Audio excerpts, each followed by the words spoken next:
Now let's begin. Rex Woods pressed the wrench against the stubborn bolt, his calloused hands steady despite the Texas heat that made the garage feel like an oven. The 1987 Chevy pickup had seen better days, but so had he. At 42, Rex had learned that most things worth fixing required patience, pressure, and knowing exactly where to apply force. "That's good work, Rex," said Kurt Hayden, the garage owner, a weathered man in his 60s who'd given Rex a chance when no one else would. "Mrs. Patterson's gonna be real happy to get her truck back running." Rex nodded, wiping sweat from his forehead with an already stained rag. He'd been in Brennan Falls for 8 months now, a town of barely 3,000 souls tucked away in the hill country. It wasn't home. Nothing had felt like home since the divorce, but it was quiet, and people here didn't ask questions about your past. The bell above the garage door chimed. Rex glanced up to see a middle-aged woman with a tight smile that didn't reach her eyes. She clutched her purse like it contained state secrets. "I need an oil change," she said curtly. "How long?" "About 45 minutes, ma'am," Kurt replied with his usual friendly demeanor. The woman's eyes landed on Rex, and something flickered across her face. Recognition? Disgust? Rex had learned to spot that look. She pulled out her phone, typed something, then looked up sharply. "Actually, I'll take my business elsewhere." She turned on her heel and left. Kurt sighed. That's the third one this week. Rex knew why. Even in a small town 200 miles from Dallas, the internet had a long reach. Someone had recognized him, done a search, found the articles, found the accusations. Local father abandons family. Mother-in-law reveals truth about deadbeat dad. Alcoholic husband leaves wife and child penniless. Patricia McCoy speaks out. "He was never there for our son." All lies. All carefully crafted by Carolyn McCoy, his former mother-in-law, a woman who'd made destroying him her personal crusade. But lies with just enough truth sprinkled in. He did drink after losing his job. He did struggle financially. To make them believable. That night, Rex heated a can of soup in his studio apartment above the hardware store. The room was sparse, a single bed, a small table, a chair, and a photograph he kept face down in a drawer. When the loneliness got too heavy, he'd look at it. His son, Dylan, age 7, grinning with missing front teeth. That picture was 3 years old now. Dylan would be 10. Rex wondered if he even remembered his father. The court had granted Patricia full custody. Supervised visitation only, they said, after Carolyn McCoy had testified, lied, about Rex's violent tendencies and substance abuse. Mitchell Starr, Patricia's lawyer, had been ruthless, painting Rex as a monster while Patricia played the suffering victim perfectly. What hurt most was that Patricia hadn't been cruel at first. They'd met at 28, married at 30. For 5 years, they'd been happy, or so Rex thought. Dylan's birth had been the best day of Rex's life. He'd worked construction, good money, and provided well for his family. Then Carolyn had moved in. Patricia's father had died, leaving Carolyn alone, and Patricia insisted her mother stay with them. Rex agreed. He'd been raised to respect family. But Carolyn McCoy wasn't interested in being a gracious guest. She was interested in control. She criticized everything. How Rex raised Dylan, how he spent money, how he wasn't ambitious enough. She whispered in Patricia's ear daily, slowly poisoning his marriage.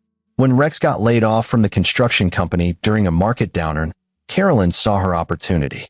"I told you he was worthless," she'd say to Patricia, loud enough for Rex to hear. A real man would find work immediately. Rex did find work, a job paying less, but honest work. It wasn't enough for Carolyn. She began spreading rumors to neighbors, to Patricia's friends. She doctored photos, making Rex look intoxicated at family gatherings when he'd been stone sober. She convinced Patricia's cousin, Louise Dickinson, who worked at Child Protective Services, to keep notes on every incident Carolyn fabricated. The divorce came suddenly. Patricia filed, citing irreconcilable differences and alleging emotional abuse. Rex hired a lawyer, but Mitchell Starr buried him under motions and legal fees. Carolyn funded Patricia's entire legal battle. When Rex's savings ran dry, his lawyer withdrew. In court, Carolyn took the stand and performed like an Oscar winner. She cried. She trembled. She described a terrifying man who threatened her daughter and grandson. She produced witnesses, neighbors she'd manipulated, Patricia's friends she'd convinced, even a therapist she'd paid to write a damning report without ever meeting Rex. The judge believed her. Why wouldn't he? A concerned grandmother protecting her family from a dangerous man. Rex lost everything. The house went to Patricia. His reputation was destroyed when Carolyn leaked the court documents to local media, adding her own embellishments. His story went viral in Dallas. He was fired from his new job. Landlords rejected his applications. Patricia got full custody. Dylan got supervised visits only, visits that Patricia and Carolyn made so humiliating that Rex eventually stopped requesting them. What 10-year-old wanted to see his father treated like a criminal? Broke and broken, Rex had packed his truck and driven until Dallas was far behind him. Brennan Falls had been random chance. His truck had overheated outside town. Kurt Hayden had fixed it, they'd talked, and Kurt had offered him a job. No questions asked. Now, 8 months later, Rex was surviving. Not living, surviving. He sent child support every month, though he knew Patricia didn't need it. She'd married Bradley Vegas 6 months after the divorce, a real estate developer with money and connections. Rex sent it anyway because Dylan was his son. His hands shook slightly as he washed his dinner bowl.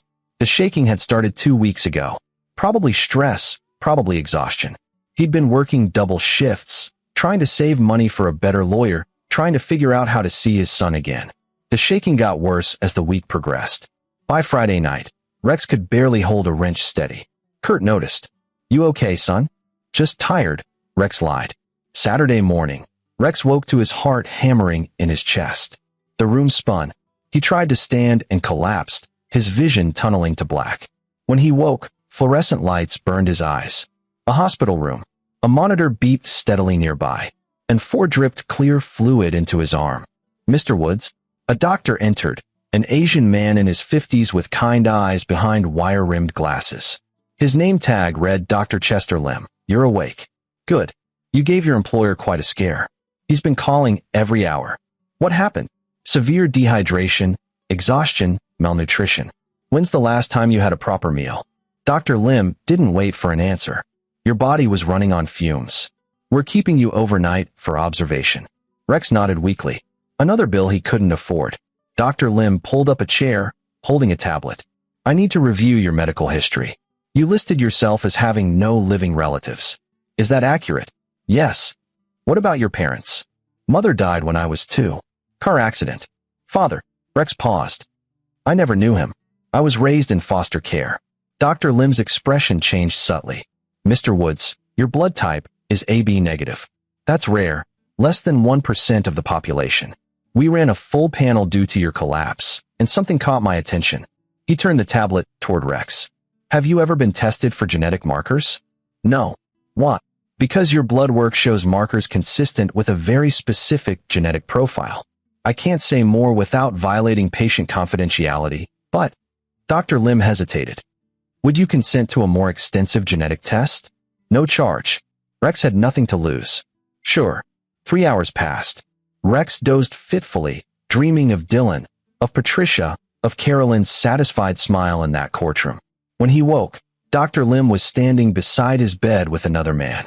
The stranger wore an expensive charcoal suit and carried a leather briefcase. He was in his early 60s, with silver hair and sharp, intelligent eyes.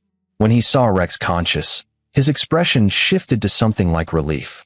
"Mr. Woods," Dr. Lim said quietly, "this is Alexander Goodrich. He's been looking for you." Goodrich extended his hand. Rex shook it weakly. "Sir," Goodrich's voice was measured, professional, but underneath Rex heard emotion. "We've been looking for you for 40 years. Rex's exhausted brain struggled to process this. "I don't understand." Goodrich opened his briefcase and extracted a folder. In 1983, a man named Jonathan Mercer had a brief relationship with a woman named Sarah Woods. Sarah became pregnant. Jonathan never knew. Sarah disappeared before she could tell him. She listed you as father unknown on your birth certificate. Jonathan spent decades searching for Sarah, and when she passed away, he redirected his search to finding his child. The room tilted. Rex gripped the bed rail. "Jonathan Mercer died 8 years ago," Goodrich continued. "But he left specific instructions. His estate was to continue the search. We've been using genetic databases, hospital records, any avenue available. Dr. Lim's routine test triggered a match in our system. We ran a confirmatory DNA analysis against samples Jonathan left. Mr. Woods, Rex, there's no doubt. Jonathan Mercer was your biological father. Why? Rex's voice cracked. Why search this hard? Because Jonathan Mercer believed every child deserved to know their father. And because your father left you his entire estate, held in trust, waiting for you to be found. Goodrich pulled out a document.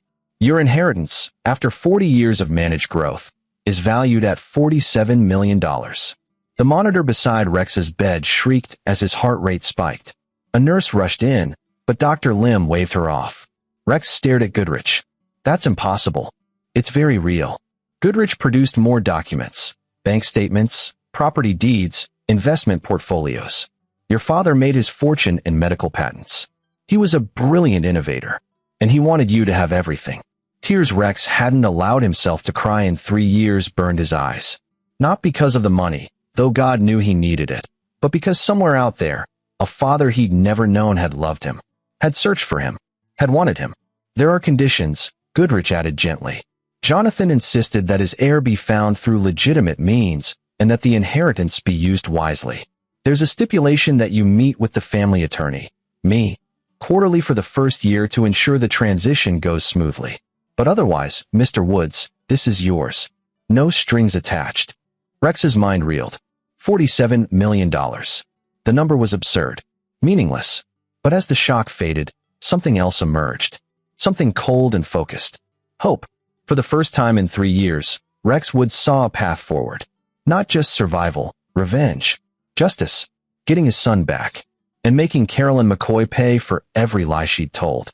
The money didn't appear overnight.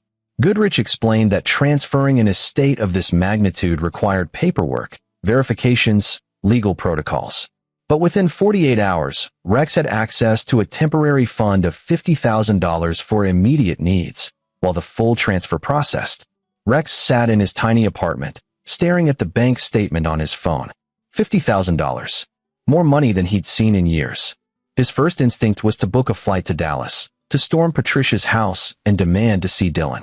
But that was the old Rex, the one who'd lost everything because he hadn't been strategic. The new Rex, the one born in that hospital room, would be smarter. He called Kurt Hayden and quit the garage job, offering 2 weeks' notice and a bonus from his new funds to help Kurt hire a replacement. Kurt, bless him, didn't ask questions. Next, Rex drove to Austin and checked into a modest hotel. He needed space to think, to plan. In the hotel room, he spread out everything he knew about his enemies. Carolyn McCoy, the architect of his destruction, age 68, widowed, living in Patricia's guest house. She'd been a real estate agent before retiring, successful enough to fund Patricia's legal battle. Her social media showed a woman who presented herself as a devoted grandmother, a pillar of her community church, a victim's advocate. The irony was sickening. Patricia McCoy, now Patricia Vega, age 38. She'd genuinely loved Rex once, he believed that. But Carolyn had twisted her, made her believe Rex was the villain. Or maybe Patricia had simply wanted an upgrade, and Carolyn provided the justification. Either way, Patricia had chosen to believe the lies, chosen to keep Dylan from him. Bradley Vega, age 45, successful, smug, the kind of man who'd swoop in to save a struggling single mother. Rex found articles about Vega's business dealings, aggressive, sometimes questionable, but always legal enough to avoid prosecution. A man who valued appearance over substance. Mitchell Starr, the lawyer who'd buried Rex under legal maneuvers. Age 52, partner at a prestigious Dallas firm. He'd taken Patricia's case pro bono, or so he claimed. Rex suspected Carolyn had paid him under the table. Starr specialized in family law and had a reputation for winning at any cost. And Dylan, 10 years old now, 4th grade. Rex found photos on Patricia's public social media. She posted constantly, painting a picture of perfect family life. Dylan looked healthy, happy even, but Rex could see something in his eyes. A sadness that hadn't been there before the divorce. Rex spent 3 days researching. He hired a private investigator, a woman named Irene Shea, who came highly recommended and asked no moral questions as long as the check cleared. He wanted to know everything.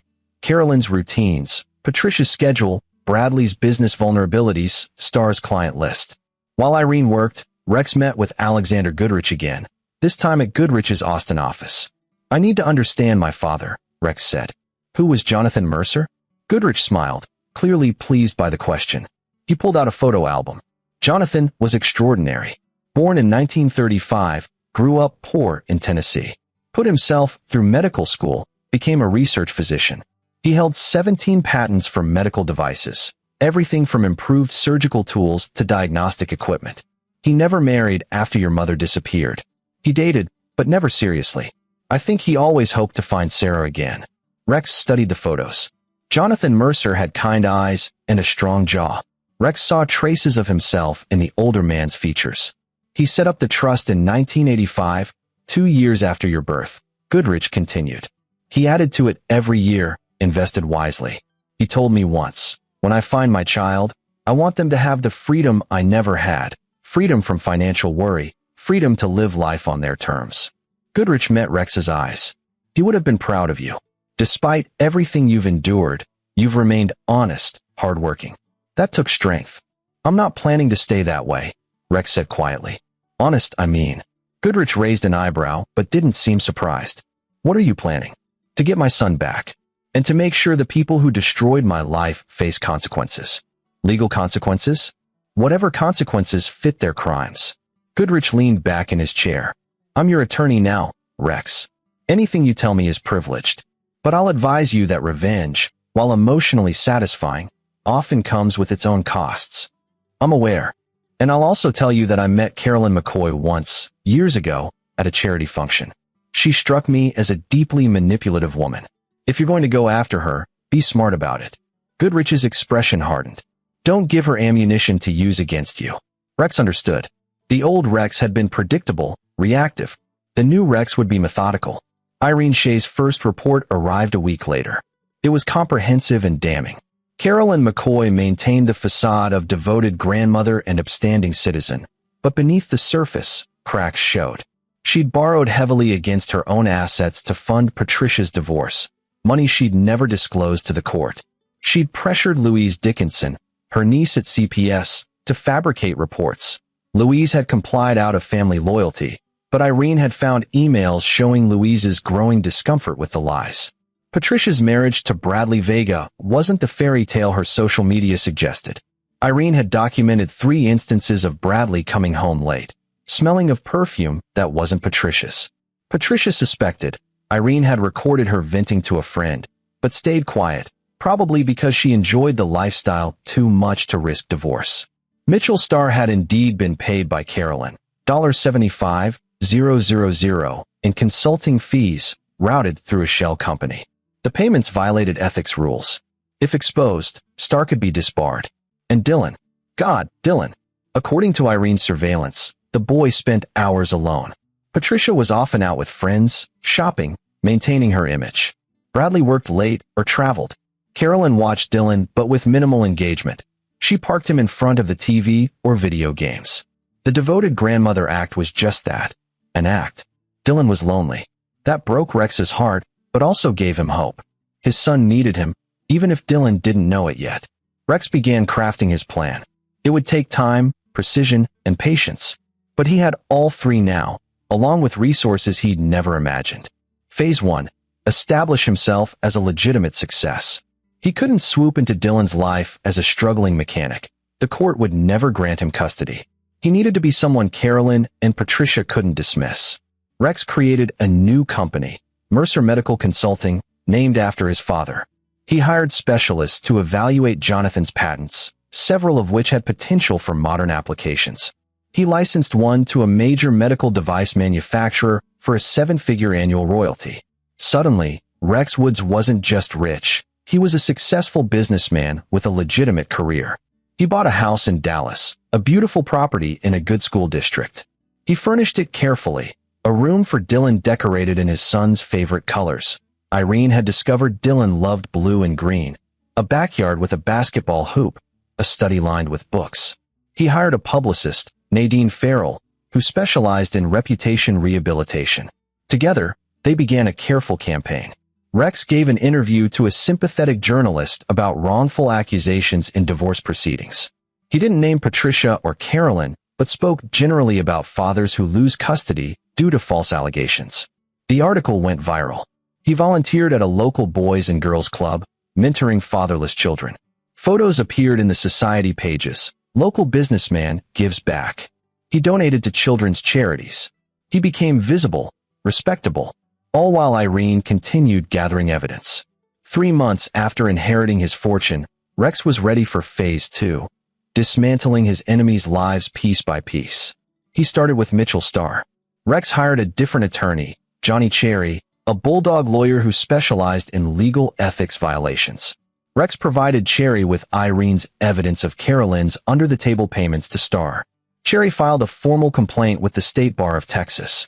The investigation was confidential initially, but Cherry ensured certain details leaked to legal gossip columns. Starr's reputation took a hit. His firm began distancing themselves. Within weeks, Starr was asked to take a voluntary leave of absence. But Rex wasn't done with Starr. He had Irene dig deeper and found gold. Starr had used similar tactics in other divorce cases, accepting secret payments to destroy fathers in custody battles. Rex compiled the evidence and anonymously sent it to an investigative journalist who'd been looking for a story about corruption in family law. The article ran on a Sunday. By Monday, Starr was facing disbarment proceedings and potential criminal charges. His career was over. One down. Bradley Vega was next, but Rex decided to handle him differently. He didn't hate Bradley. The man was just an opportunist who'd married Patricia for trophy wife status. But Bradley had stood between Rex and his son, so Bradley had to go. Irene had documented Bradley's affairs. Rex could have sent the evidence to Patricia, but that felt too simple. Instead, he targeted Bradley's business. Bradley's real estate empire was built on aggressive development deals, and Rex discovered several projects with dubious permitting. Rex quietly purchased properties adjacent to Bradley's developments and filed legal challenges to the zoning permits. The lawsuits were legitimate. Bradley had cut corners, but they tied up Bradley's projects for months. Rex also began buying up Bradley's commercial loans from banks, using shell companies. Once he owned the debt, he called it due. Bradley scrambled, trying to refinance. Rex blocked him at every turn. Within 4 months, Bradley Vega's real estate empire was crumbling. He became stressed, short-tempered. His affairs became more frequent and less discreet. Patricia noticed. Irene captured photos of Bradley with another woman at a hotel. Rex had them delivered to Patricia anonymously. Patricia filed for divorce within a week. 2 down. Now came the hard part. Carolyn McCoy. The woman who'd started it all, who'd taken perverse pleasure in destroying him. She deserved more than financial ruin or public humiliation. She deserved to lose everything she valued most: control, reputation, and her family. But Rex had to be careful.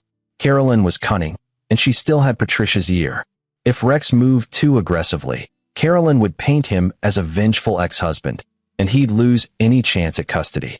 So Rex played a longer game. He hired Nancy Shelton, a forensic accountant, to trace Carolyn's finances. Nancy discovered that Carolyn had been skimming money from Patricia for years, small amounts Patricia hadn't noticed, but they added up to over $200,000. Carolyn claimed she was managing Patricia's investments, but the money was going into Carolyn's personal accounts. Rex sat on this information. Not yet. He also had Irene investigate Carolyn's past. What they found was illuminating. Carolyn had a history of manipulation.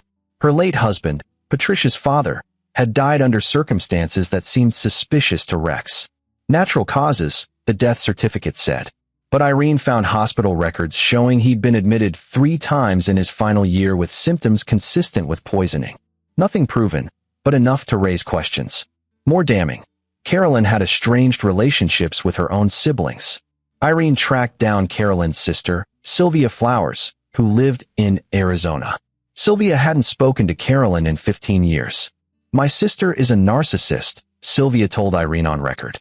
"She destroyed my marriage because she didn't like my husband. She spread lies, forged evidence, turned my own children against me. When I confronted her, she threatened to do worse. I cut her out of my life. Best decision I ever made." The pattern was clear. Carolyn McCoy was a serial manipulator who'd perfected the art of playing the victim while destroying anyone who opposed her. Rex planned his final move carefully.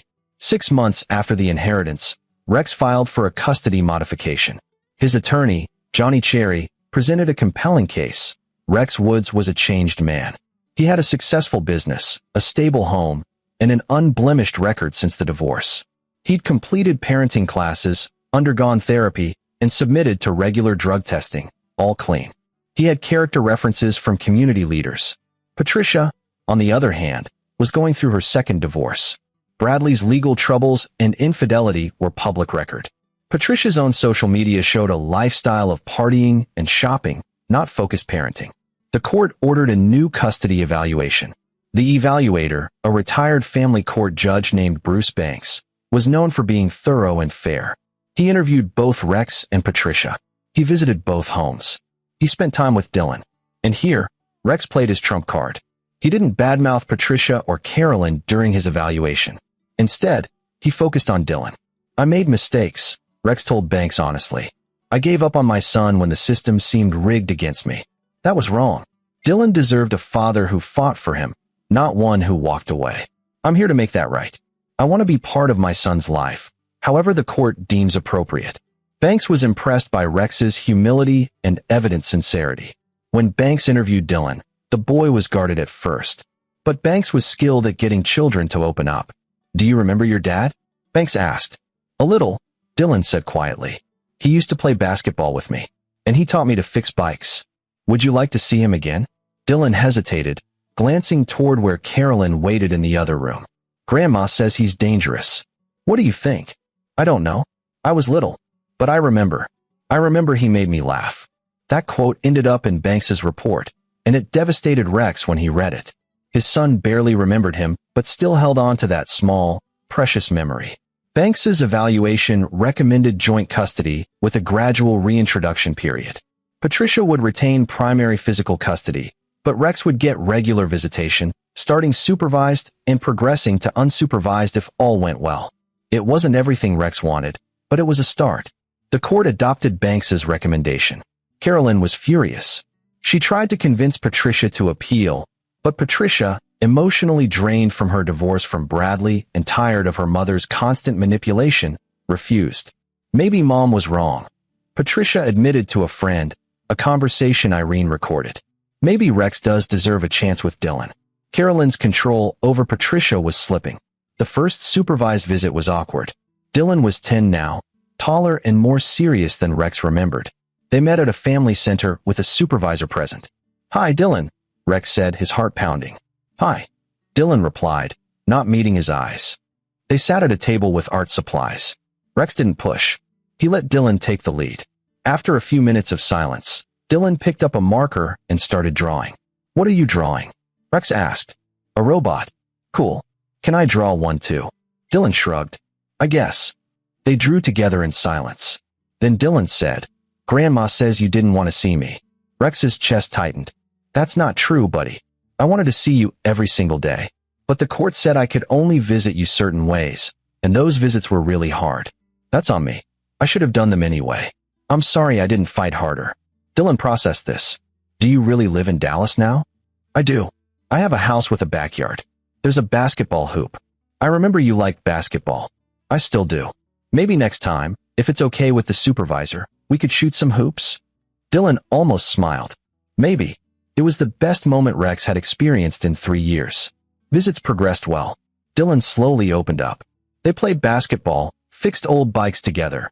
Rex had bought several from garage sales for this purpose, and talked. Dylan mentioned his school, his friends, his frustration with his mom being distracted, and his grandmother being controlling. "Grandma doesn't let me do anything," Dylan confessed during their 5th visit, now unsupervised at a local park. "She says the world is dangerous and I need to be careful." "The world can be dangerous," Rex agreed. "But you also need to experience it. That's how you grow." "Mom used to be more fun," Dylan added. "But after you left, she got sadder. Then she married Bradley, and he was okay, but not really around. Now he's gone too, and Mom just seems tired all the time." Rex wanted to say that he hadn't left, that he'd been forced out, but he held his tongue. Dylan would learn the truth eventually. For now, Rex focused on rebuilding trust. 3 months into regular visitation, the court expanded Rex's custody to alternating weekends. Dylan would stay at Rex's house. Carolyn objected vehemently, but the court sided with Rex. His progress was undeniable. Dylan's first weekend at Rex's house was magical. They ordered pizza, played video games, and watched movies. Dylan explored his room, decorated with posters of his favorite superheroes, shelves of books and games. "This is really my room?" Dylan asked, almost disbelieving. "It's always been your room," Rex said. "I made it for you the day I moved in. I hoped one day you'd get to stay here." That night, as Rex tucked Dylan into bed, something he hadn't done in 3 years, Dylan said, "Dad, I'm glad you came back." Rex had to excuse himself to cry in the hallway. But Carolyn McCoy wasn't done fighting. She began a whisper campaign among Patricia's friends, suggesting Rex was manipulating Dylan, that the supervised visits had been falsified. She contacted the court-appointed supervisor, trying to intimidate her into changing her reports. The supervisor, a professional woman named Marilyn Stevens, reported Carolyn's interference to the court. It backfired spectacularly. The judge issued a warning to Carolyn to cease all contact with court personnel. Desperate, Carolyn escalated. She began posting on social media veiled references to predatory fathers and failed court systems. She joined online groups for protective grandparents and shared Patricia's story, framing Rex as a dangerous man who'd fooled the system. Rex could have sued for defamation, but he had a better idea. He let Carolyn dig her own grave. Irene had been monitoring Carolyn's online activity. The posts became increasingly unhinged, increasingly specific. Carolyn's mask was slipping. She began making wild accusations. Rex had bribed the judge, falsified records, was probably abusing Dylan behind closed doors. These accusations were serious enough that the court ordered another evaluation. This time, Dylan was interviewed by a child psychologist, Dr. Letitia Fowler. Dr. Fowler was thorough. She spoke with Dylan multiple times, both at Patricia's house and Rex's. She observed interactions, reviewed school records, and interviewed Dylan's teachers. Her report was unequivocal. Dylan was thriving in both homes, but showed less anxiety and more enthusiasm when discussing his father. There was zero evidence of manipulation or abuse. In fact, Dr. Fowler noted that Dylan expressed frustration with his grandmother's constant worrying and Patricia's always being busy. Dr. Fowler also noted concerning signs in Patricia's home. Dylan was essentially raising himself. Patricia was disengaged, and Carolyn's involvement was overbearing in ways that increased Dylan's anxiety rather than providing comfort. The psychologist recommended expanding Rex's custody further. Carolyn snapped. She showed up at Rex's house one Saturday when Dylan was there, demanding entry. Rex, forewarned by his security system, called the police.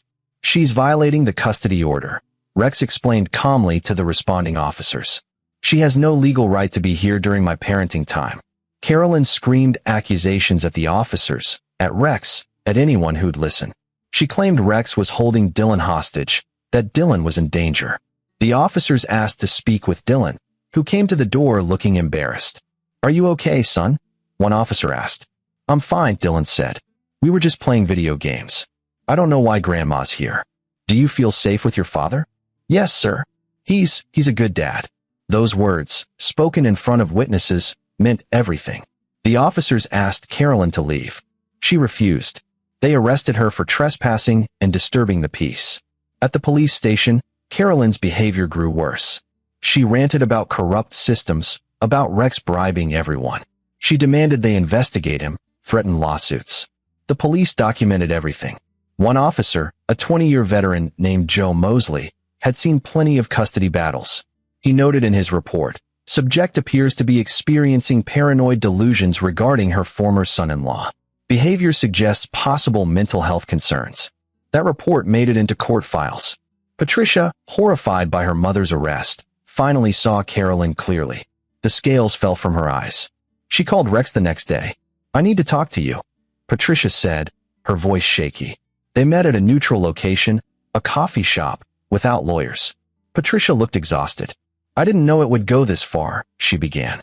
"Mom always said she was protecting us. After you lost your job, she convinced me you'd become unstable. She showed me things, photos, emails, and I believed her. I thought I was doing the right thing for Dylan." "Were the photos and emails real?" Rex asked quietly. Patricia hesitated. "Some were. Some. I don't know anymore. Mom was always there, always whispering. After the divorce, she moved in to help, but really she just took over. She criticized everything I did. She made me feel like I couldn't raise Dylan without her. She's been stealing from you, Rex said. Has been for years. Patricia's eyes widened. What? Rex pulled out Nancy Shelton's financial report. He'd kept it as ammunition, but now he used it as evidence.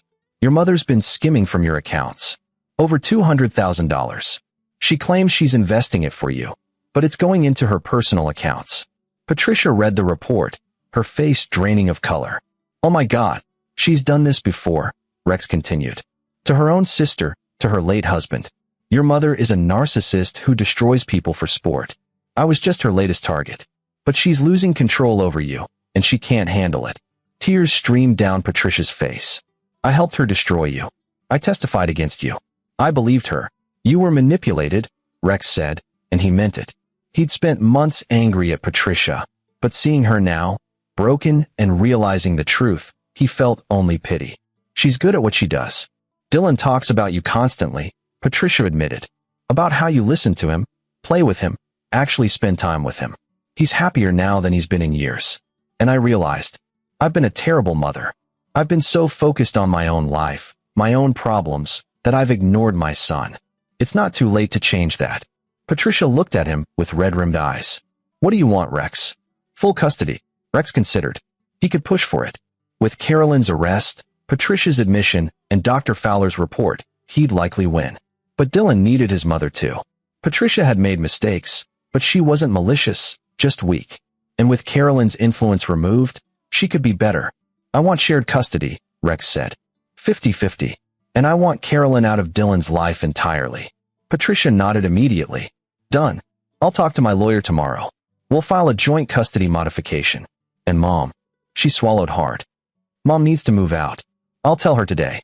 They agreed to work together for Dylan's sake. It wasn't forgiveness.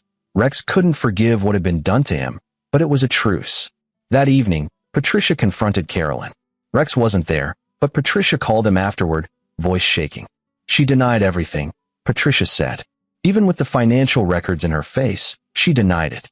She said you fabricated them, that I was being fooled again. When I told her she had to leave, she threatened to sue me for grandparents' rights. She said she'd take Dylan away from both of us. She won't win, Rex assured her. Not after her arrest, not after the psych evaluations. She has no legal standing. I know. But God, Rex, she was so vicious. She said I was betraying family, that I'd regret this. She said Dylan would hate me for choosing you over her. Dylan will respect you for choosing him over her, Rex corrected. You're doing the right thing. Carolyn moved out, but immediately hired a lawyer to pursue grandparents' visitation rights. Her attorney, seeing the case file, advised her to drop it. Carolyn fired him and found another lawyer willing to take her money. The hearing was brief. The judge reviewed Carolyn's arrest record, the psychological evaluations, the documented financial theft, and Carolyn's increasingly erratic social media posts.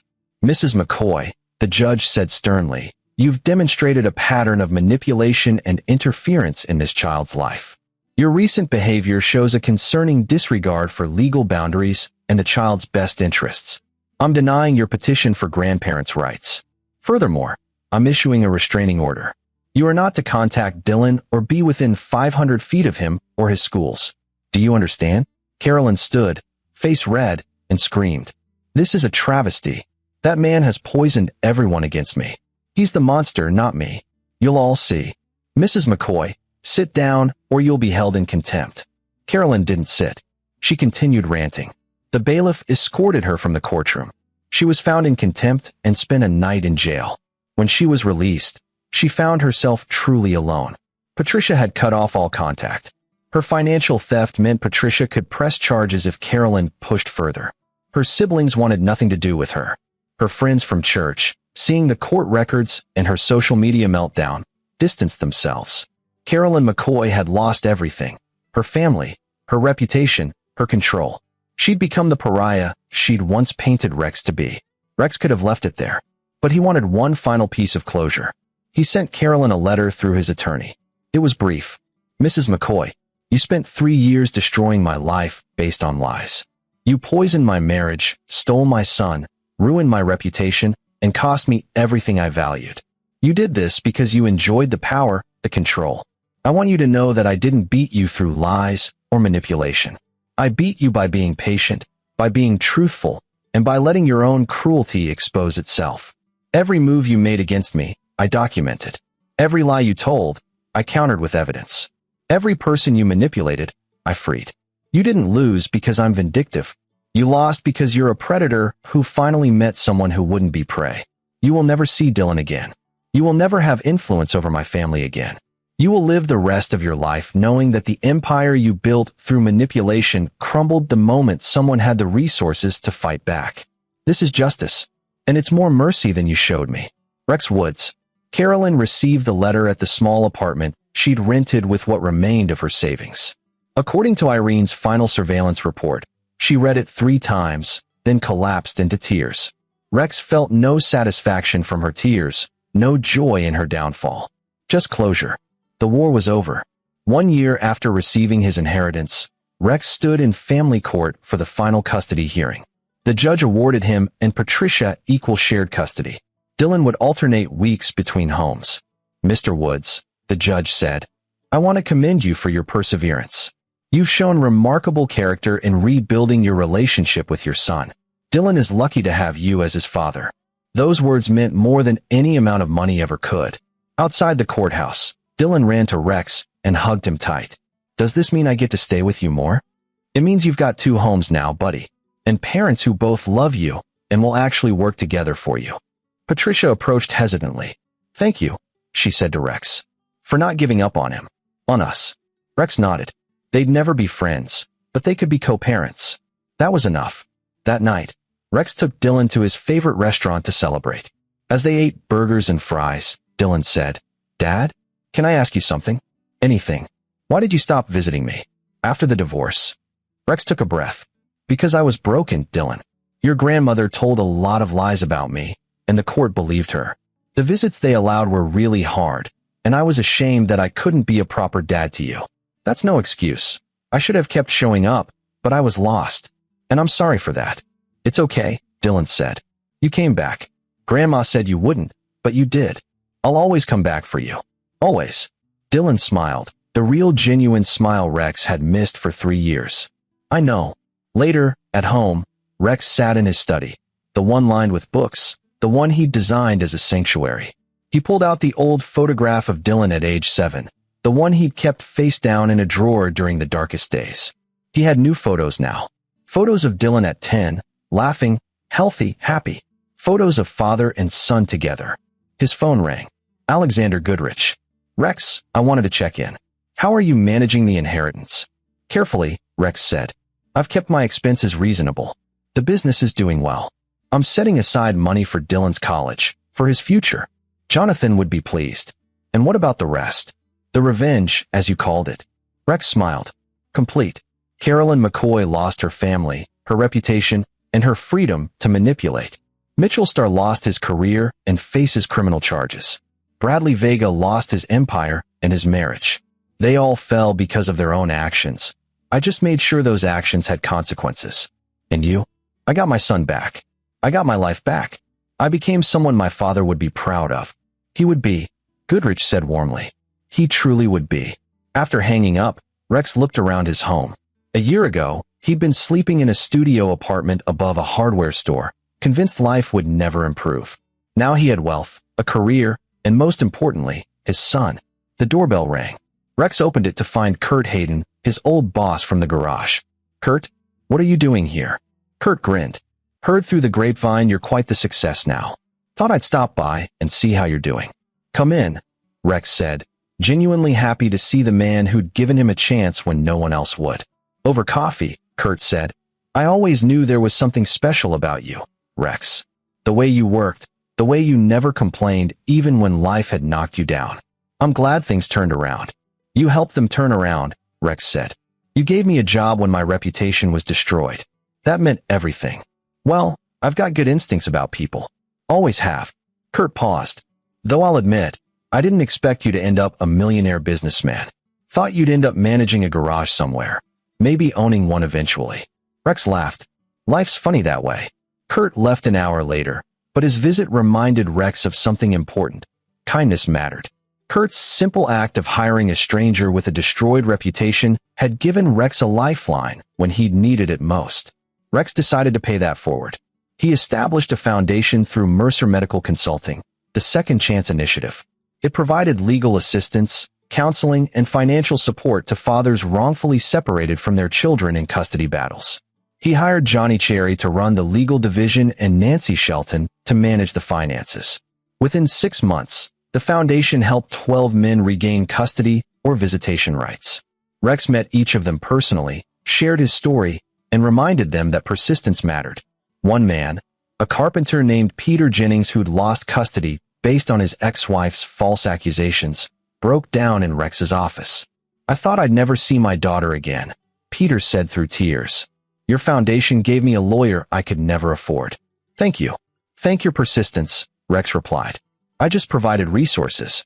You did the hard work of proving you deserve to be in your daughter's life." Stories like Peter's reminded Rex why he'd endured everything, not just for his own victory, but to help others win their battles too. Dylan thrived under the new custody arrangement. His grades improved. He joined the basketball team at school. He made new friends.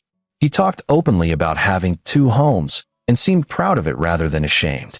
One evening, during Rex's custody week, Dylan said, "Dad, some kids at school asked why I have 2 houses. I told them my parents got divorced, but worked it out so I could be with both of them." How did that feel to explain? "Good, actually. Like our family is different, but it's still good, you know?" Rex's heart swelled. "I know exactly what you mean, buddy." Patricia also changed. With Carolyn's toxic influence removed, she became more present in Dylan's life. She cut back on her social schedule and spent more time actually parenting. She apologized to Dylan for being distracted, and Dylan, with the resilience of children, forgave her. Patricia and Rex would never be close, but they communicated regularly about Dylan's needs. They attended school conferences together. They coordinated on discipline and rules so Dylan had consistency between homes. They put their son first. It was a kind of victory Rex hadn't anticipated, not just defeating his enemies, but building something better from the ruins they'd left behind. One Saturday afternoon, a year and a half after the inheritance, Rex was shooting baskets with Dylan in the driveway when a car pulled up. Alexander Goodrich stepped out, carrying a package. "Mr. Goodrich," Dylan called out. "Want to play?" "I'm afraid I'm too old to keep up with you," Goodrich replied with a smile. "But I'll watch for a minute." After a few more shots, Dylan went inside for water, and Goodrich approached Rex. "I have something for you," Goodrich said, handing over the package. "Jonathan left instructions that this be given to you once you were settled, once you'd found your footing." Rex opened the package carefully. Inside was a leather journal, worn but well-maintained. Jonathan Mercer's journal. He kept a diary? Rex asked. "For most of his adult life. This volume covers the years after your mother disappeared, his search for her, his hopes of finding his child, his dreams for what he'd say when he met you." Goodrich's eyes misted. He wanted you to know him, even if he never got the chance to know you in person. That night, after Dylan had gone to bed, Rex sat in his study and opened the journal. The first entry was dated June 15th, 1983. "Today I learned Sarah is gone. Disappeared without a trace. My colleagues say to move on, that it was just a brief affair, that I'll find someone else. But they don't understand. Sarah was special, and she might be carrying my child. I can't move on knowing there's a possibility of a son or daughter out there who doesn't know me. I won't stop looking." Rex read through the night, tears streaming down his face. Entry after entry showed a man desperate to find his child, a man who never stopped hoping. September 3rd, 1985, the private investigator found nothing again. 3 years and nothing. "But I won't give up. My child is out there somewhere. I've set up a trust today. Every dollar I make, half goes into this trust. When I find my child, they'll have everything I can give them." December 25th, 1990, Christmas alone again. "I wonder if my child is celebrating somewhere. Are they happy? Healthy? Do they wonder about me? I hope someday I can answer their questions." March 17th, 1998, 15 years searching. "Some days I wonder if I'll ever find them. But then I remember Sarah's smile, the brief time we had together, and I know I can't stop. My child deserves a father who never gave up." The final entry was dated 2 weeks before Jonathan's death. "The cancer is spreading. The doctors give me months at best. I've failed in my greatest mission, finding my child. But I've instructed my estate to continue the search after I'm gone. Whoever you are, wherever you are, I want you to know, I loved you. I never met you, but I loved you. I hope you've had a good life. I hope you've been happy. And I hope someday, somehow, you'll know that your father never stopped looking, never stopped caring. You were wanted. You were loved. Always. Rex closed the journal, overwhelmed. He'd spent 42 years believing he'd been unwanted, abandoned. But Jonathan Mercer had never abandoned him, had searched tirelessly, had loved him without ever knowing him. The inheritance wasn't just money. It was proof that he'd mattered to someone, that a father had cared even without ever meeting his son. Rex understood now why the universe had given him this gift exactly when he needed it most. He'd lost everything, his marriage, his son, his dignity. And then he'd been given the resources to rebuild, to fight back, to win. But more than that, he'd been given proof that he was worthy of love, that he'd always been worthy. The next morning, Dylan found Rex in the study, the journal open on the desk. "What's that?" Dylan asked. "It's from your grandfather," Rex said. "My father, the one I never knew." "What does it say?" Rex pulled Dylan onto his lap, something he hadn't done since Dylan was small. "It says that family doesn't give up on family. That love means fighting for the people who matter, even when it's hard. That you keep going, keep hoping, keep trying." Dylan thought about this. "Like you did for me." "Yeah, buddy. Like I did for you. I'm glad you didn't give up, Dad." "Me too, son. Me too." Later that week, Rex visited his father's grave for the first time. It was in a quiet cemetery outside Austin, a simple headstone that read, "Jonathan Mercer, 1935 to 2017. Loving father. Forever searching." Rex placed flowers on the grave and sat on the grass beside it. "Hi, Dad," he said quietly. "I wish I could have met you. I wish I could have thanked you in person for never giving up, for leaving me the means to rebuild my life, for loving me even though we never knew each other." He paused, wiping his eyes. "I have a son, Dylan. He's 10, and he's incredible. You'd love him. He's smart, kind, resilient. He went through hell because of my ex-wife's mother, but he came out okay. Better than okay." A breeze rustled the trees. "I want you to know I'm using your gift the way you'd want. I'm being a good father to Dylan. I'm helping other fathers who are going through what I went through. I'm building something meaningful with your legacy." Rex stood, touching the headstone. "Thank you, Dad. For everything. I promise I'll make you proud." As he walked back to his car, Rex felt lighter. The ghosts of his past, the anger, the shame, the bitterness, were finally fading. He'd won his battles. He'd reclaimed his life. He'd become the man his father had hoped he'd be. That evening, Rex and Dylan made dinner together, spaghetti, Dylan's favorite. As they ate, Dylan said, "Dad, when I grow up, I want to be like you." "Like me how?" "Someone who doesn't give up. Someone who fights for what's right. Someone who loves their family no matter what." Rex reached across the table and squeezed Dylan's hand. "You're already that person, buddy. You've been through more than most kids your age, and you've stayed kind, stayed strong. I'm proud of you. I'm proud of you too, Dad." Those words, spoken by his 10-year-old son, meant more than any victory over Carolyn, more than any amount of money, more than any vindication in court. Rex Woods had started this journey broken, penniless, and hopeless. He'd lost everything to a cruel woman's machinations. But he'd been given a second chance, not just through his father's inheritance, but through his own resilience, patience, and refusal to become the monster his enemies had painted him as. He'd won by being better than them, by using truth instead of lies, by building instead of destroying, by loving instead of hating. And now, sitting across from his son in the home he'd built with his father's legacy, Rex understood the greatest victory wasn't in Carolyn's downfall or in reclaiming his reputation. The greatest victory was this: a ordinary Tuesday evening, eating spaghetti with his son, planning their weekend, living the life that had been stolen from him. He'd survived. He'd fought. He'd won. And this simple, beautiful, ordinary moment was proof that justice, real justice, wasn't about revenge. It was about rebuilding what had been destroyed and making it better than it ever was before. Rex Woods was home. This is where our story comes to an end. Share your thoughts in the comments section. Thanks for your time. If you enjoy this story, please subscribe to this channel. Click on the video you see on the screen, and I will see you there.